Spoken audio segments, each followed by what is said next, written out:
Ya, Assalamualaikum warahmatullahi wabarakatuh. Perkenalkan kami dari kelompok 1.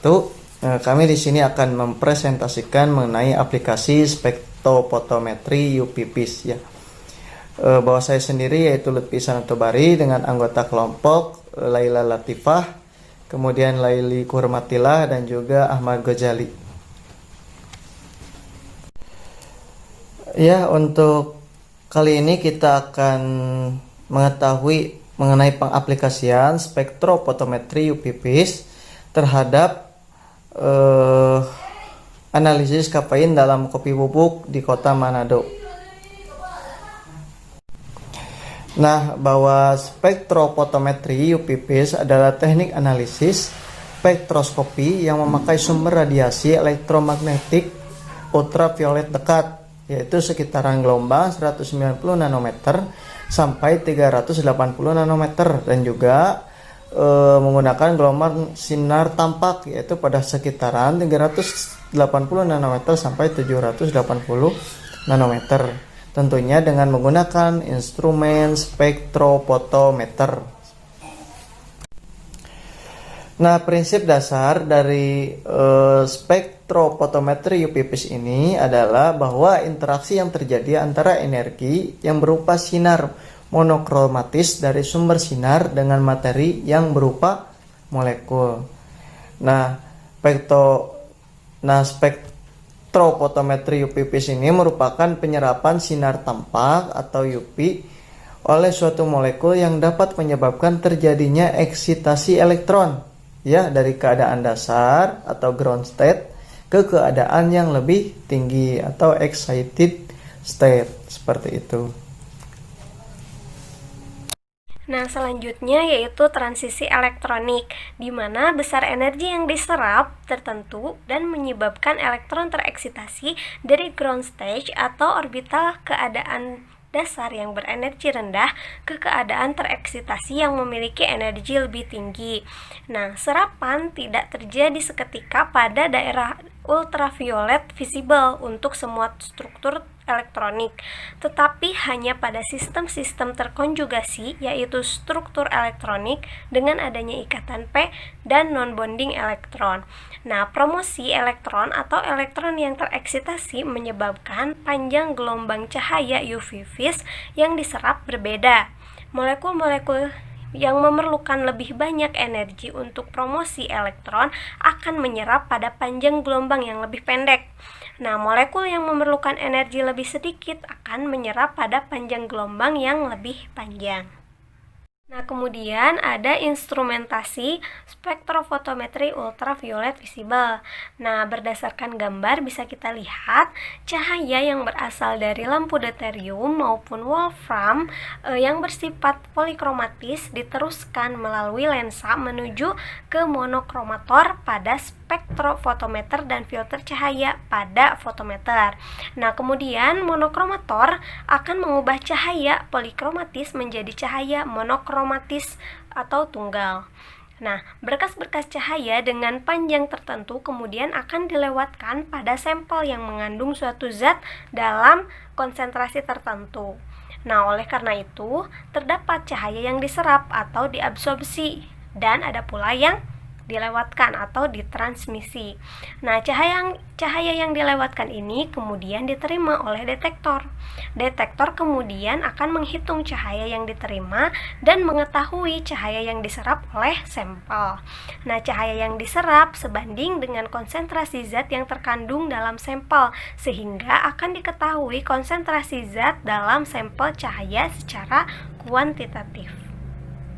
Nah, instrumentasi pada spektrofotometri UV vis yang pertama itu ada sumber cahaya, di mana sumber cahaya ini terdiri atas bahan yang dapat tereksitasi ke tingkat energi melalui proses pemanasan dengan bantuan arus listrik dan proses pelepasan elektron pada beda tegangan yang tinggi. Nah, kemudian ada monokromator. Nah, monokromator ini berfungsi untuk memecah radiasi polikromatis dengan pita energi yang lebar yang dihasilkan sumber radiasi dengan pita energi yang lebih sempit atau menjadi radiasi monokromatis. Nah, kemudian ada kompartemen sampel atau yang disebut dengan kuvet. Kuvet ini terbuat dari kuarsa atau silika untuk radiasi UV dan gelas biasa untuk radiasi sinar tampak. Kuvet ditempatkan setelah monokromator supaya kemungkinan terjadinya dekomposisi oleh panjang gelombang berenergi tinggi yang masih ada di dalam radiasi polikromatis dapat diminimalkan. Nah, kemudian ada detektor. Nah, detektor ini fungsinya adalah mengabsorpsi foton yang menumbuknya dan mengubah menjadi kuantitas yang dapat diukur seperti arus listrik atau perubahan suhu. Nah, kemudian yang terakhir ada readout atau sistem baca yang memperagakan besarnya isyarat listrik menyatakan dalam bentuk persen transmitan maupun absorbansi. Nah, baik, selanjutnya kita akan membahas tentang pengaplikasian dari spektrofotometri ultraviolet visible ini, di mana di sini kita akan membahas tentang jurnal penelitian yang berjudul Analisis Kafein dalam Kopi Bubuk di Kota Manado menggunakan spektrofotometri UV vis.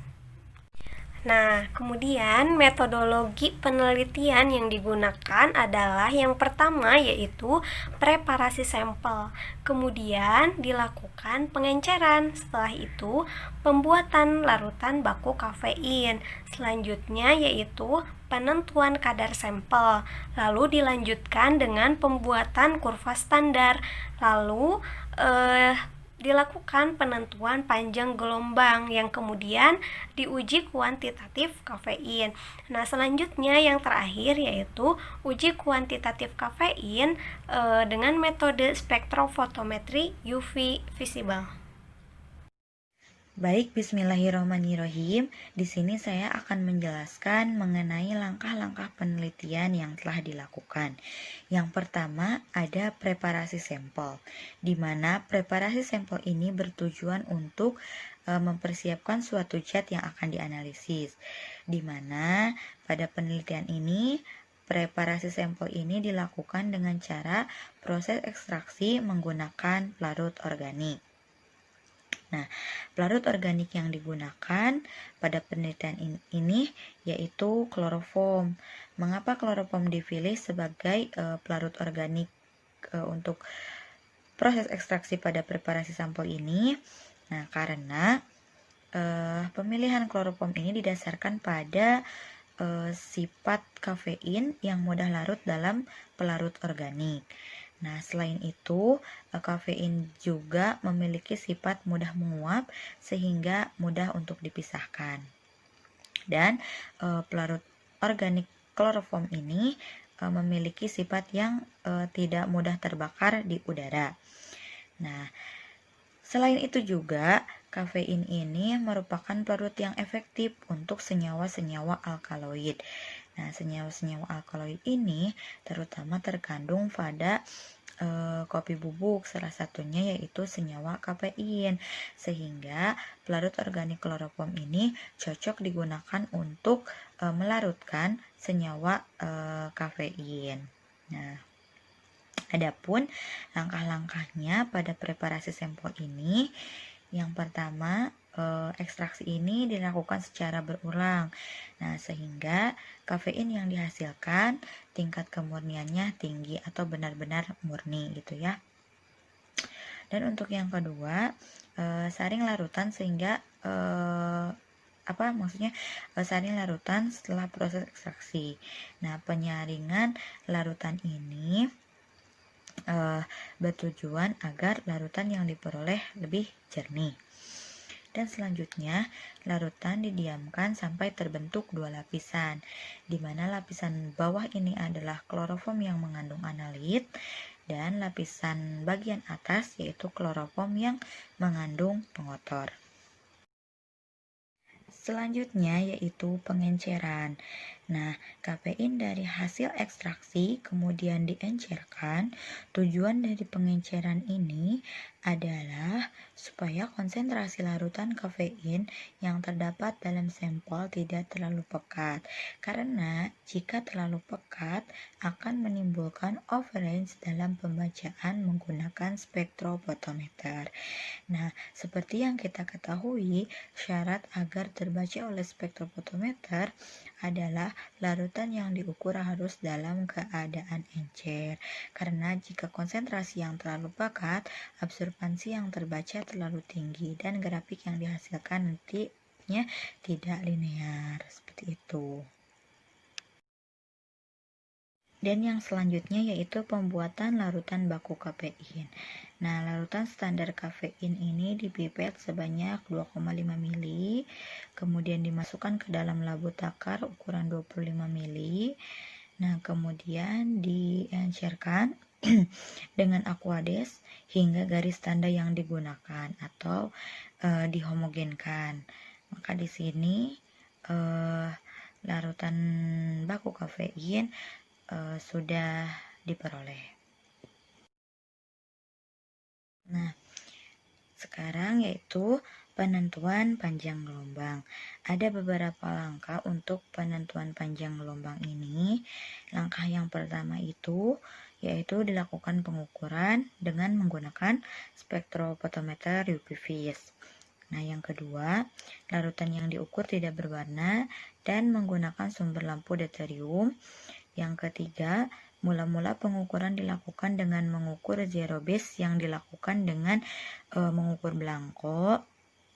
Yang keempat, mencari panjang gelombang maksimum dengan cara mengukur salah satu deret standar yang telah dibuat. Dan yang terakhir itu membaca panjang gelombang maksimumnya. Sehingga berdasarkan hasil penelitian diperoleh spektrum UV kafein, di mana kafein ini daerah serapan sampelnya berada sekitar panjang gelombang 200-350 nanometer. Nah, panjang gelombang pada absorbansi maksimum berada pada panjang gelombang 275 nanometer. Nah, sekian penjelasan dari saya dan dilanjutkan ke pemateri selanjutnya. Nah, selanjutnya yaitu pembuatan kurva standar, di mana larutan standar dibuat dengan mengambil 0,05, 0,1, 0,15, 0,2, 0,25, 0,3 ml dari larutan standar kafein 2,5 ml per 25 ml yang dibuat dari larutan induk 1000 mg per liter. Nah, kemudian diencerkan lagi ke dalam 5 ml aquades dengan konsentrasi larutan standar yang diperoleh berturut-turut adalah 1, 2, 3, 4, 5, 6, 7, dan 8 mg per liter. Nah, selanjutnya yaitu penentuan kadar sampel. Absorbansinya dibaca pada panjang gelombang 275 nanometer dengan belangko serapan aquades dan dihitung jumlah kafein dari angka serapan masing-masing. Selanjutnya, uji kuantitatif kafein metode spektrofotometri UV-Vis. Nah, cara menentukan uji kuantitatif pada kafein dengan metode ini yaitu dengan mengencerkan kafein yang telah diukur absorbansinya menggunakan spektrofotometer UV-Vis sebelumnya. Kemudian dari absorbansi dari tiap-tiap sampel dibuat kurva sehingga dapat ditentukan persamaan Y sama dengan MX plus C untuk mencari konsentrasi dari masing-masing sampel. Nah, dari hasil pencarian konsentrasi ini nanti dibuatlah sebuah kurva seperti yang ada di gambar slide ini. Nah, dari sini bisa kita lihat perbandingan antara konsentrasi dan absorbansinya dari masing-masing sampel. Baik, selanjutnya yaitu hasil analisis kuantitatif metode spektrofotometri UV-Vis. Contoh tabel dari hasil analisis kuantitatif ini dapat dilihat pada slide ini, di mana pada sampel A didapatkan kadar kafein sebesar 13,813 mg. Kemudian pada sampel B didapatkan kadar kafein sebesar 13,638 mg. Kemudian pada sampel F didapatkan kadar kafein sebesar 9,537 mg. Sedangkan menurut SNI, batas maksimum kafein yang dapat dikonsumsi oleh tubuh manusia yaitu sebesar 150 mg per hari dan 50 mg per sajian. Jadi dalam hal ini dapat kita simpulkan dari tabel data analisis kuantitatif yang ditampilkan ini, dari semua sampel masih layak untuk dikonsumsi. Sekian dari pembahasan saya kembalikan kepada moderator. Ya, terima kasih. Mungkin sekian yang dapat disampaikan oleh kelompok kami. Mohon maaf atas segala kekurangannya dan terima kasih atas segala perhatiannya. Tutup saja dengan doa. Allahumma inni as'aluka ilman nafi'an wa rizqan thayyiban wa amalan mutaqabbalan. Wassalamualaikum warahmatullahi wabarakatuh.